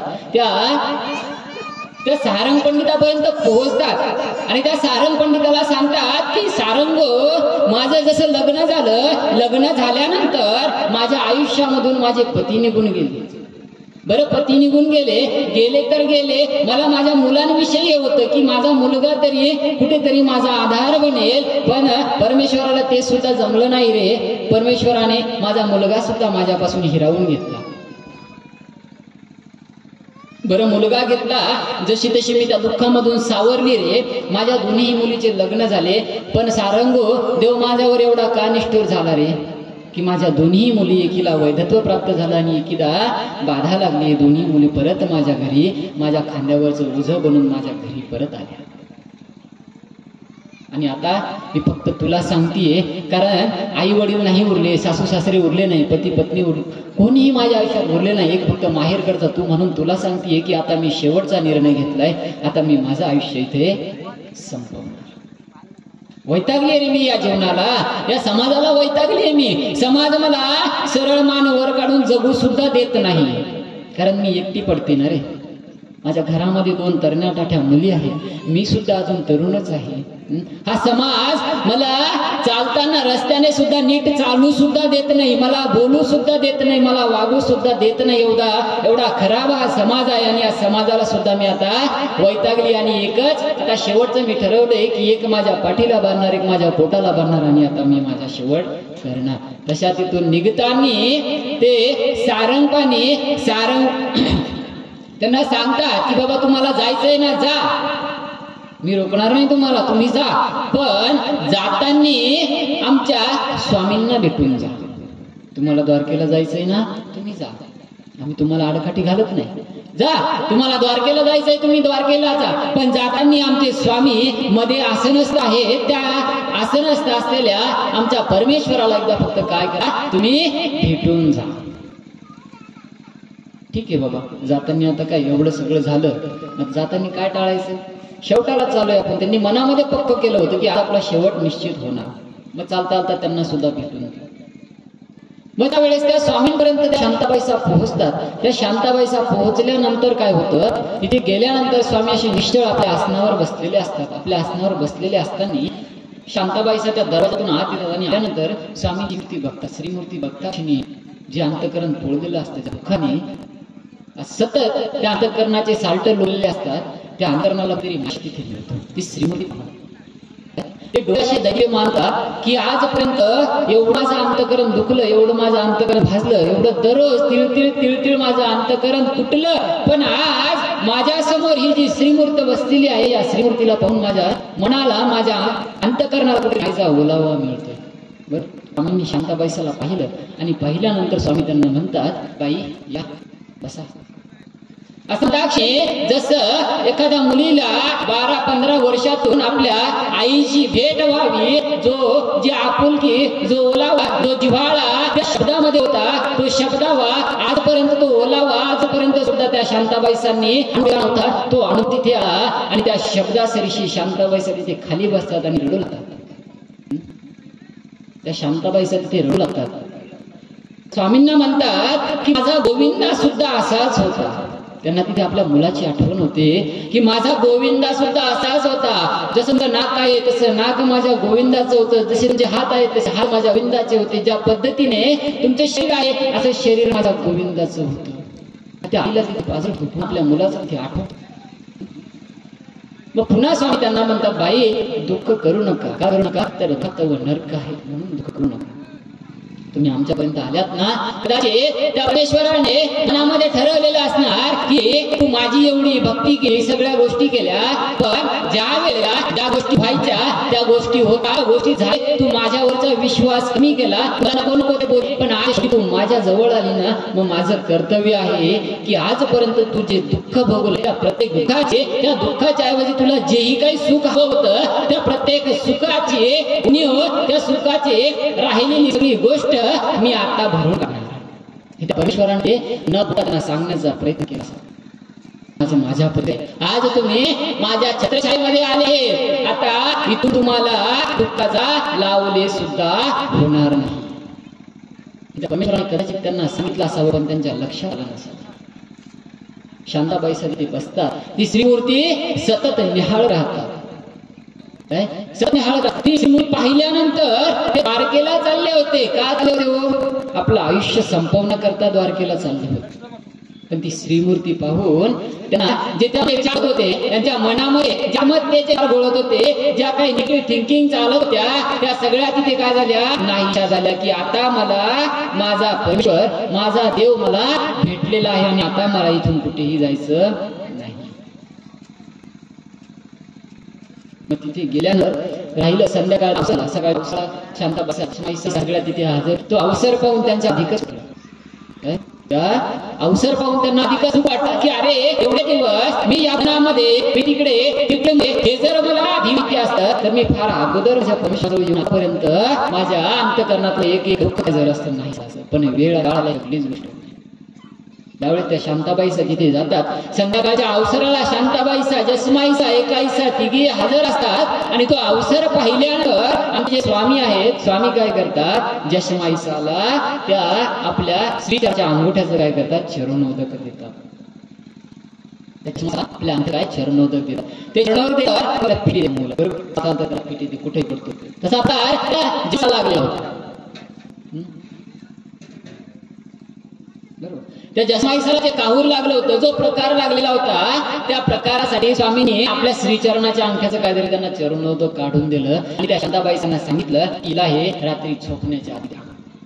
कारण घरी ज्यावेळेस त्या जसमाईसा शांताबाईसा राहायचा त्यावेळेस रात्रीमधून किमान 4 वेळा तरी त्या जसमाईसांना काय यायचं? ते वारं यायचं. 4 वेळा तरी त्यांना ती फिट रात्री यायची. पण ज्या दिवशी चरणोदक त्या जसमाईसांना दिलं ना, त्या दिवशी दुसऱ्या दिवशी सकाळी जेव्हा स्वामींच्या आधाराला 2 मायलेकी हजर झाल्या, तिघी मायलेकी, त्यावेळेस स्वामी त्यांना विचारतात, बाई झोप लागली शांत? बाबा काय सांगू? त्या शांताबाईसाठी स्वामींना म्हणतात, बाबा काय सांगू, आजपर्यंत अशी एकही रात्र नाही, जसं जसमाईसाला काहूर लागलं ना बाबा, आजपर्यंत एकही रात्र नाही बाबा की माझ्या डोळ्याला डोळा सारखा लागला असेल म्हणून. पण बाबा कालच तुमच्या जवळ आलो आणि आज असं वाटतंय संपूर्ण आयुष्याची झोप का रात्रीमध्ये पूर्ण झाली बाबा. ती शांत झोप लागली. जसमाईसाला का एकही भेट आली नाही, का कुठलीच अडचण जसमाईसाने दिली नाही. हे साह्य कशाचं वर्तत? हे साह्य जे वर्तत, हे साह्य कशाचं वर्तत? काय होतं त्यांचं? त्या तर देवाला भांडल्या होत्या ना. त्यांनी सरळ सांगितलं होतं की माझा आता तुझ्यावर काही एवढा सुद्धा विश्वास उरलेला नाही आणि मी तुझ्यावर कुठला विश्वास करणार पण नाही, सांगितलं होतं. पण त्या शांताबाईचा जे भांडण परमेश्वराशी करत होते ना, त्या भांडणामध्ये सुद्धा आर्तता होती. भांडणामध्ये सुद्धा परमेश्वराचं नाम होतं, आर्तता होती. त्या सांगत होत्या की माझा तुझ्यावर अजिबात विश्वास नाही. अंतर ना, हे अंतर्मन म्हणत होतं की तुला त्याच्याशिवाय पर्याय नाही, तुझा विश्वास त्याच्यावर आहे. तू फक्त तुझ्या तोंडातून शब्द निघाले की तुझा त्याच्यावर विश्वास नाही. तुझा त्याच्यावर जेवढा विश्वास आहे ना, तेवढा विश्वास दुसरा कोणावरच नाही. बरोबर. त्या शांताबाई सती ते सांगतात की बाबा पूर्ण आतापर्यंत जेवढं आयुष्य संकटामध्ये मी काढले, ते संकट असं वाटतंय एका रात्रीतून मला एकटीला सोडून कुठेतरी लांब निघून गे, एवढी शांतता लागली बाबा मनाला. अशा शांताबाई सती ते बाबांना सांगतात, स्वामींना सांगतात. ते जशमाईचं लागलेलं काहूर असतं, ते काहूर स्वामी काय करते ते काढून टाकतात. एका ईसा हात तिथे झाली असते, ते तिला वैधत्व आलेलं असतं. बरोबर. वैधत्व आलं असल्यामुळं ज्या जशमाईसाला काहूर लागलेला आहे म्हणून तिच्या नवऱ्याने तिला घरी आणून सोडलं होतं, त्या जशमाईसांना स्वामी काय करतात, परत माघारी आपल्या सासरी पाठवतात. काय करतात, सासरी पाठवतात. तर शांताबाईसा स्वामींना म्हणतात, जी बाबा त्यांनी तिला परत पाठवून दिले आणि आता कसे काय नांदवतील ते? नाही, तुम्ही आमच्या याच्यावर होऊन जा, नक्कीच नांदवतील. तिथे व्यवस्थित राहत नव्हती म्हणून त्या नवने घरी आणून सोडलेली मुलगी आज त्याच मुली, तिचा सासू सासरे, तिचा नवरा, तिची नान काय नसेल सगळं कुटुंब आज ज्या जशमाईसाला त्यांनी हाकलून दिलं होतं, ते सगळं कुटुंब आज त्या जशमाईसाची आतुरतेने घरी वाट पाहते की त्या घराची सून आज घरी परत येते. काय आमच्या घराची जी सून होती, जिला काहूर लागलेलं होतं, जिला आम्ही स्वतःच्या हाताने तिच्या माहेरी पोचवलं होतं, त्या आई वडिलांकडे आम्ही रवाना करून दिलं होतं, आज ती आमच्या घराची लाडकी सून आज घरी येत आहे म्हणून सगळे जण आतुरतेने तिची वाट पाहत होते.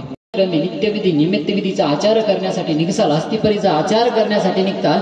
त्यानंतर स्वामी सांगतात की नाम येते विघ्नहरी, नाम साह्यते करी, नाम प्राप्ती ते करी, नाम सकळ निरोत्परी. हे जे उरलेले जे 6 ठाय सांगितले स्वामींनी, हे 6 ठाय त्याच्यानंतर काम करणार. बरोबर. हे कोणासाठी की बा ज्याला अनुसरण्याची खरंच इच्छा आहे, ज्याला आता भविष्यात बाबा माझ्या मुलाचं लग्न झालं किंवा मुलीचं लग्न झालं म्हणजे मला आता काय फक्त एकच विषय आणि एकच ध्येय माझ्या मनामध्ये आहे, ते म्हणजे कोणतं की फक्त अनुसरायचं आणि अनुसरायचं. मग ज्यांनी खरंच आपल्या मनामध्ये पक्का निर्धार केलाय की बाबा आता मला अनुसरायचं, मग आता त्याचं अनुसरण खरंच घडतं का? कोणाला अनुभव आहे ते की बा नाही मी अनुसरण्याची इच्छा मनामध्ये ठेवली आणि परमेश्वराने खरंच त्या पद्धतीने परमेश्वर मला एका गोष्टीने त्यामधून बाहेर काढतोय, असा अनुभव आलाय कोणाला? मग तुम्ही अनुभव विचारता, आम्हाला अनुसरायची इच्छाच नाही म्हणा अजून. हाय का कोणाला इच्छा? तुम्ही अरे तुम्ही अनुभव विचारताय पण आम्हाला अनुसरण्याची इच्छा तर लागेल. आमच्या मनामध्ये ती इच्छा जागृत व्हायला पाहिजे की नाही. खरंच इथं दरवर्षी आपण सप्ताह आयोजित करतोय. दरवर्षी संध्याकाळचे कीर्तनकार बाबा वेगळे, प्रवाचक बाबा वेगळे, कथाकार बाबा वेगळे, हे सगळे कमीत कमी 7 दिवस, 7 दिवसातले 3 टाइम म्हणजे कमीत कमी 2-2 तास जरी एकाचं म्हटलं तरी एवढा वेळ हे डोकं खातायत. मग याच्यातून एकालाही अनुसरण्याची इच्छा उत्पन्न होत नाही. मग किती मोठी शोकांतिका आहे का नाही? की चला एखाद्या मनामध्ये खरंच बा एक असं एक तात्पुरतं का होईना तेव्हा, अरे जोपर्यंत इथं बसले तोपर्यंत तर वाटत असेल की बाबा अनुसराव. किंवा एवढे बोलताय, दुपारची दत्तकथा, सकाळचे नामाचे ताट आहे, संध्याकाळचं प्रवचन कीर्तन, मग याच्यातून किमान या सभामंडपात वाटत असेल की नाही गड्या आता खरंच मी सगळं सोडून देतो, आता फक्त आता अनुसरण घेतो, असंही वाटत नाही. म्हातारा ओ माय मावल्या हो,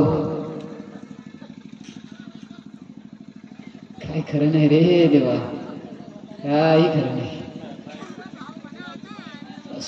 काही काय असे नाही, पण मी बसले माझ्या पुरतं तर म्हणा बाबा हो मला वाटते म्हणून, मी थोडी तुम्हाला आताच कपडे देणार आहे की नाही, हे कपडे घ्या झालं अनुसरण.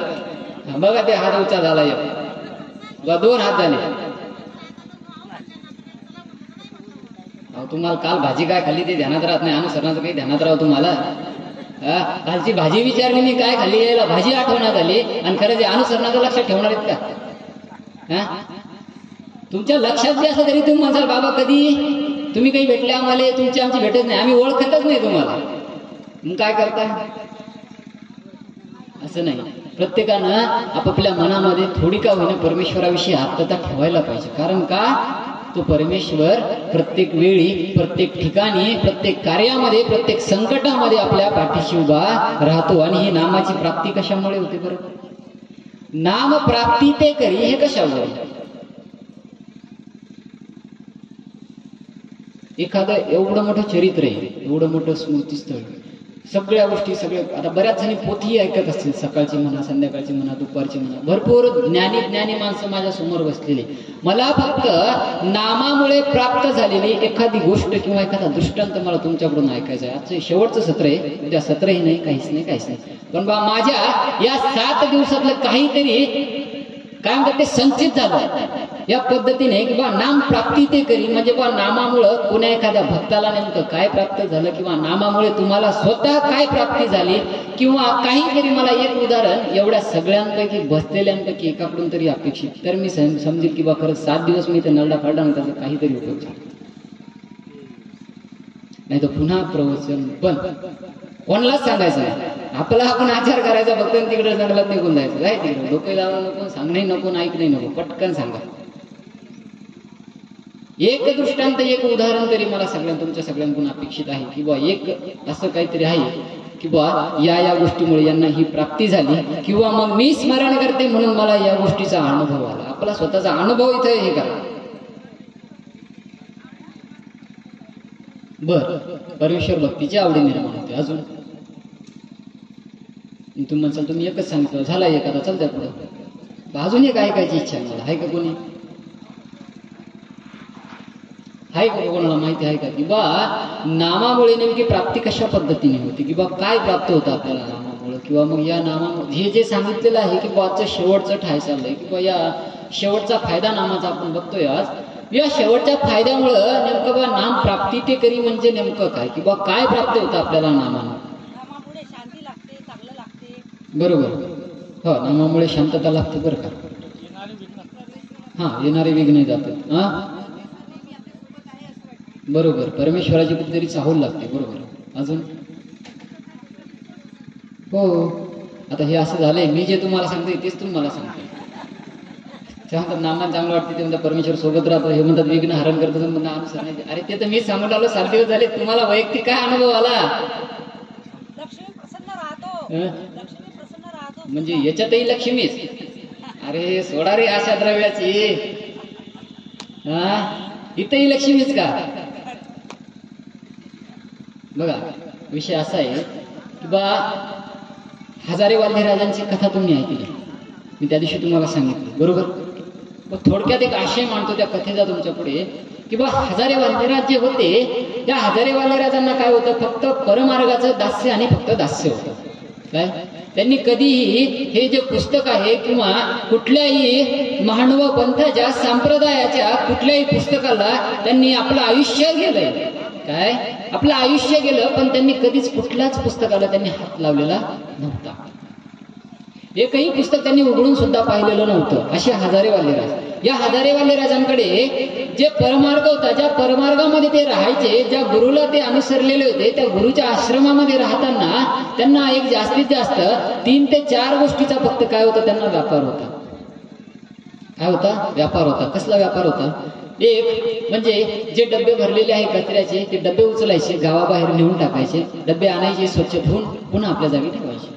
दुसरी गोष्ट म्हणजे पूर्ण परमार्ग, सगळे जे अंगण आहे, ज्या खोल्या आहे, ह्या खोल्या काय करायच्या, सगळ्या स्वच्छ करायच्या, झाडून काढायच्या, पुसून काढायच्या, सगळं आपल्या आपल्या ठिकाणी ठेवून द्यायचं. तिसरी गोष्ट म्हणजे जे शौचाचे जे डबे होते, ते डबे सुद्धा ते हजारे वाल्हेराज काय करायचे, वाहून न्यायचे, बाहेर ती घाण टाकून द्यायची, पुन्हा डबे स्वच्छ करायचे आणि ठेवून द्यायचे. असा दिनक्रम त्या हजारे वाल्हेराजांचा चालू होता. आणि त्यांना फक्त एवढं एकच गोष्ट त्यांना माहिती होती की पूर्वी या प्रकरणामध्ये स्वामींनी फक्त एकच गोष्ट सांगितलेली आहे की ते म्हणजे काय सांगितलेलं आहे की दास्य मोचक. काय सांगितलेलं आहे? दास्य मोचक. दास्य म्हणजे परमार्गाचं दास्य, आणि मोचक म्हणजे काय की बा प्रत्येक संकटातून तारणार, प्रत्येक गोष्टीपासून आपलं मुंचन करणार ते दास्य, ती एकच गोष्ट त्यांना माहिती होती. आणि दुसरी गोष्ट माहिती होती ती म्हणजे फक्त आपलं स्मरण. या दोन गोष्टी व्यतिरिक्त त्या हजारे वाल्हेराजांकडे कुठलाही साठा नव्हता, कुठलंही शास्त्र नव्हतं, कुठलाही कुठली वस्तू सुद्धा नव्हती. मग या हजारे वाल्हेराजांचा जो दिनक्रम आहे हा दिनक्रम चालतच राहायचा. ज्यावेळेस काम असलं त्यावेळेस काम करायचं, परमार्गाचा व्यापार करायचा. ज्यावेळेस परमार्गाचा व्यापार संपला त्यावेळेस आपल्या पट्टीवर जायचा आणि निरंतर स्मरण करत राहायचं. काय? निरंतर स्मरण करत राहायचं. मग एक वेळ असं झालं, आता बघा जुन्या लोकांना जी महंती द्यायची जी पद्धती होती ना ती अशी होती की जो व्यक्ती त्या महंतीला व्यवस्थित बसतोय, काय की तो शास्त्राने तेवढा संपन्न आहे, त्याच्यानंतर परत परमार्ग सांभाळण्याची ताकद त्याच्यामध्ये तेवढी आहे, शास्त्राला धरून आहे, परमेश्वराच्या आचार विचार प्रणालीवर तो दृढ आहे, आरूढ आहे, अशा व्यक्तीचं तिथं परीक्षण करून त्या व्यक्तीला ती महंती दिली जायची. आजही तीच प्रथा पंथामध्ये दिसते. मग काय झालं, त्यांचे जे गुरु होते ते गुरु थोडे वृद्धापकाळाकडे हळूहळू त्यांचं वय ते म्हातारे होत चालले होते. आता त्या गुरूंना आपल्या परिवाराची आणि आपल्या महंतीची चिंता लागली की बा आता ही महंती द्यायची तर एखाद्या चांगल्या व्यक्तीच्या हातामध्ये ती महंती पडली पाहिजे, जेणेकरून तो व्यक्ती माझ्या पश्चात मी गेल्यानंतर माझ्या परिवाराचा सांभाळ एकदम व्यवस्थित करेल, अशा व्यक्तीच्या हातामध्ये ती महंती त्या हजारे वाल्हेराजांच्या गुरुजींना द्यायची होती. मग ते विचार करतात की बा आता नेमकी महंती द्यायची कुणाला. मार्गामध्ये चाहूल लागते की बा आता बाबांची जी गादी आहे, बाबांची जी गुरुगादी आहे, आपली गुरुगादी कोण्यातरी एका शिष्याला मिळणार. शिष्य भरपूर शिष्य त्यांचे चांगले शिष्य होते, चांगले अभ्यासू वृत्तीचे होते, सगळे शिकलेले होते, चांगलं प्रत्येकाचं शास्त्र पाण्यासारखं असावं असं प्रत्येकाचं शास्त्र होतं, सगळे व्यवस्थित. आता साहजिकच आहे, एखाद्यापासून जर आपल्याला एखादी गोष्ट घ्यायची असेल तर आपण काय करतो, 4 गोष्टी त्याला शिल्लक बोलतो किंवा 2 कामं त्याचे शिल्लक करून देतो. जीव आहे शेवटी, स्वार्थ लागणारच त्याला, बरोबर. मग ती सगळी शिष्यमंडळी जी आहे ती बाबांच्या समोर एकदम अशी अप टू डेट राहू लागली. बरोबर वेळच्या वेळी देवपूजा, वेळच्या वेळी जेवण, वेळच्या वेळी सगळ्या देतात. मग काही असे राहतात, नाही ते बाबाचं डोकं फिरलं होतं, ते बाबा येडं झालं म्हणतात, त्याला डोसकं नाही राहिलं. पण त्यांनी काय म्हटलं, नाही माझी गुरु आज्ञा आहे, तुम्हाला पालन करावं लागेल. गुरु आज्ञा म्हटल्यानंतर हजारे वाल्हेराजांना काहीच बोलता नाही आलं. ठीक आहे, बसतो मासा बसतो, या कपड्यांनीशी बसतो का, जा कपडे बदलून ये. गेले कपडे बदलायला, कपडे बदलले, बदलून पुन्हा आले, आसनावर विराजमान झाले. आसनावर विराजमान झाल्यानंतर बाबांनी त्यांना प्रसन्नतेचं वस्त्र टाकलं. बाबांनी त्यांना वस्त्र टाकल्यानंतर हजारे वाल्हेराजांना ती महंती प्राप्त झाली. त्या महंतीचे हक्कदार हजारे वाल्हेराज झाले.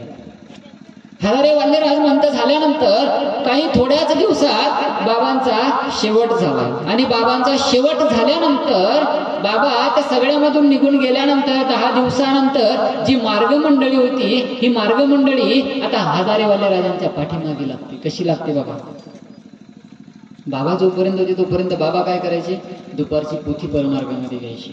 आता साहजिकच पोथी करायची म्हटल्यानंतर तेवढा अभ्यास लागणार, पोथी करायची म्हटल्यानंतर वाचन लागणार, पोथी करायची म्हटल्यानंतर मनन लागणार, चिंतन लागणार, पाठांतर लागणार का नाही. आणि हजारे वाल्हेराज जे होते यांना फक्त मार्गाचा व्यापार आणि स्मरण या 2 गोष्टी व्यतिरिक्त त्यांना काहीच माहित नव्हतं. मग त्या परमार्गामधली जी मंडळी होती ना ती मंडळी म्हणते, आता आपण पाहू, याला बाबांनी याला महंती दिली ना, आता आपण पाहू हा पोथी कसा करतो. मग त्या पद्धतीने ती व्यक्ती, त्या परमार्गातले जे व्यक्ती आहे ते काय करतात, सरळ डायरेक्ट पोथीची तयारी करतात. आणि पोथीची तयारी झाली आणि त्या वेळेवर हजारे वाल्हेराजांच्या म्हणजे बाबांच्या खोलीमध्ये प्रवेश करतात आणि बाबांना दंड टाकतात. बाबा पोथीची तयारी झालेली आहे, आता आपल्याला पोथी करावी लागेल. हजारे वाल्हेराजांच्या पायाखालची जमीन सरकते. अरे मी कधी पुस्तक उघडून पाहिलं नाही, अरे मी कधीच त्या पुस्तकाला हातात घेतलं नाही, माझ्या हातामध्ये फक्त गाठी राहायची आणि फक्त परमार्गाच्या दास्यासाठी झाडू राहायचे, तर कधी डब्बे राहायचे रे. त्याच्या पलीकडे मी कधीच ती पोथी उघडून बघितली नाही. आणि आज तुम्ही मला म्हणताय बाबा पोथी करायची, कसं काय शक्य आहे, ही गोष्टी कशी काय शक्य आहे. तर तिथे ते म्हणतात, आता कोणीतरी एखाद्याने तिथे मुद्दा म्हणून काडी करायची, कसं तरी खाली ओढायचं.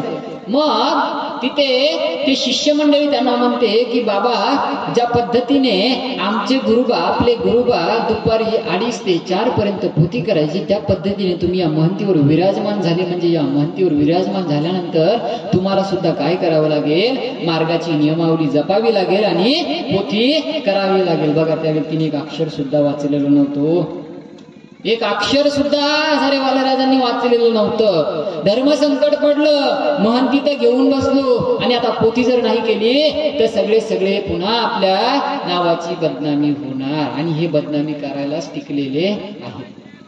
त्यांना हेच वाटतं की कधी कधी एकदा यांची मान आम्ही खाली घालतो आणि कधी कधी यांना या आसनावरून उतरून आम्ही त्या आसनासाठी भांडण करतो, आमच्यातला एक जण बसवतो.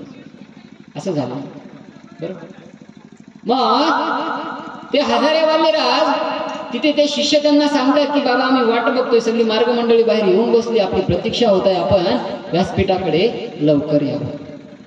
पर्याय नसतो. मग आता एकच परमेश्वरवाली, त्याच्याशिवाय दुसरं कोणीच नाही. बरं चला आलोच. हातामध्ये गाठी घेतात, गाठी घेऊन परमेश्वराजवळ जातात, देवाजवळ जातात, तिथे दुःख करतात, तिथे रडतात, सांगतात त्या देवाला की अरे परमेश्वरा, तूच मला सुख देतो आणि तूच आता या एवढ्या मोठ्या दुःखामध्ये टाकतोय, की एवढ्या दुःखामध्ये तू टाकतोय मला आता, की तुला हे चांगल्याने माहित आहे की मी कधी पुस्तक उघडलं नाही, मी कधी शास्त्राचा स सुद्धा घोटला नाही, मी कधीच कुठेच एक सुद्धा आरती मला येत नाही, का मला पारायण सुद्धा करता येत नाही, कारण मला अक्षर ओळखच नाही रे. काय, मला अक्षरांची ओळखच नाहीये. आणि आता माझ्यावर तू असा प्रसंग आणून ठेवलाय की सतत मला निरंतर जोपर्यंत या शरीरामध्ये प्राण आहे तोपर्यंत मला पोथी करावी लागेल. देवा, हाचा एक दिवस तरी कसा निघेल रे. दुःख करू लागतात हजारे वाले तिथे की कसं होणार माझं आणि कशा पद्धतीने मी पोथी करणार. तिथे परमेश्वराजवळ शिरसाष्टांग दंडवत घालतात की बाबा, आता या परिस्थितीतून मला तूच तार, काय तूच तार. आता पाठभेद पडतो याच्यामध्ये. कोणी म्हणतं त्या मूर्तीमधून लख प्रकाश आला आणि हजारे वालेराजांच्या मुखामध्ये गेला. कोणी म्हणतं एक थोडासा तिथे लखलकाट झाला आणि नंतर हजारेवाल पोथीला गेले. ही कथा नाहीये बरं का, ही वास्तविकता आहे. पंथामधला एक पुरुष आहे हजारे वालेराज, त्यांचं हजारे वालेराज हे नाव याच्यामुळे पडलं की सगळ्यात जास्त 1000पेक्षा शिष्य त्यांना होते, म्हणून त्यांचं नाव हजारे वाल्हेराज पडले. त्यांना नाव फक्त त्यांचं वाल्हेराज होतं, पण हे हजारे फक्त 1000 शिष्यांमुळे त्यांचं नाव हजारे वाल्हेराज पडलेलं आहे. मग हे हजारे वालेराज तिथे परमेश्वराला नमस्कार करतात. तिथे एक छोटासा काहीतरी चमत्कार घडतो आणि त्या पद्धतीने ते हजारे वालेराज आसनावर विराजमान होतात. विराजमान झाल्यानंतर ज्या व्यक्तीने कधी सूत्रपाठ वाचला नाही, ज्या व्यक्तीने कधी पुस्तक उघडलं नाही, ज्या व्यक्तीने कधी शास्त्रार्थ केला नाही, ज्या व्यक्तीने कधी चर्चा केली नाही, ज्या व्यक्तीने कधी मंथन सुद्धा केलेलं नाही, मनन नाही, चिंतन नाही, काहीच नाही, ती व्यक्ती आसनावर विराजमान होता क्षणी त्या व्यक्तीला तिथे शास्त्राचा आपोआप उमट होऊ लागतो. आणि पूर्वी प्रकरणातल्या पहिल्या वचनावर ती व्यक्ती सलग 3 महिने पोथी करते. किती महिने पोथी करते? 3 महिने पोथी करते.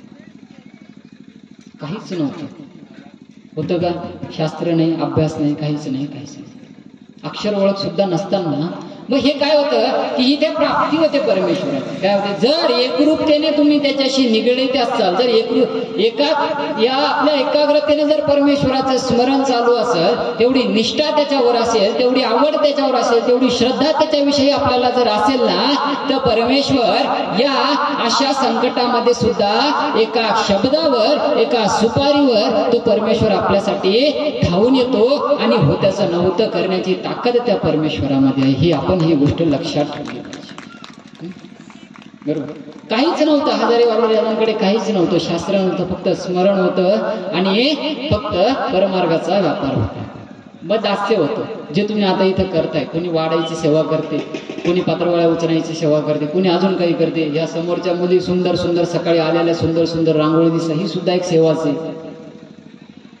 मग याचं कुठेतरी आपल्याला भेटतं. परमेश्वर काहीतरी आपल्या पदरात टाकत राहतो, काहीतरी आपल्याला सतत देत राहतो. फक्त काय आपण त्याच्याशी एकरूप राहिलं पाहिजे, फक्त आपण त्याच्याशी निगडीत राहिलं पाहिजे. आणि प्रत्येक आपलं सुख, आपलं दुःख, आपला आनंद, आपलं दुःख हे फक्त त्याच्या चरणावर मांडलं पाहिजे की हे परमेश्वरा, हे माझा आनंद आहे, मला आज आनंद झाला ना, या आनंदात सुद्धा तू मला माझ्या सोबत पाहिजे.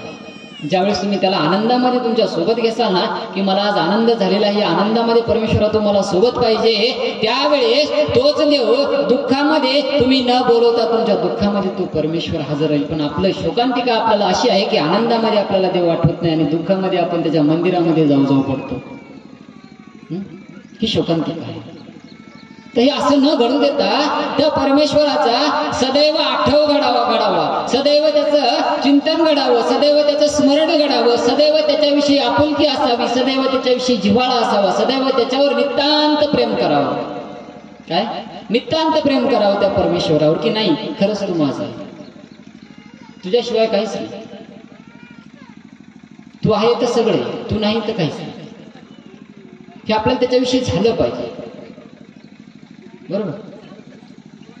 अशा पद्धतीने जर तुम्ही एकरूप राहिले त्या परमेश्वराशी, तू एकरूप या नामाच्या 10 ठायापैकी प्रत्येक ठाय तुमच्या प्रत्येक वेळेला, प्रत्येक काळाला, प्रत्येक संकटात, प्रत्येक सुखात, प्रत्येक दुःखात तो परमेश्वर तुमच्या सोबत राहिल्याशिवाय राहणार नाही. बरोबर.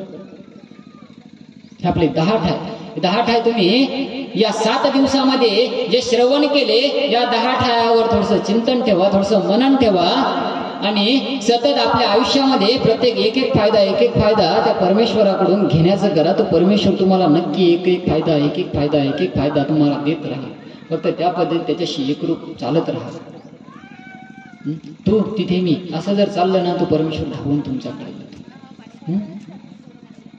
बरोबर.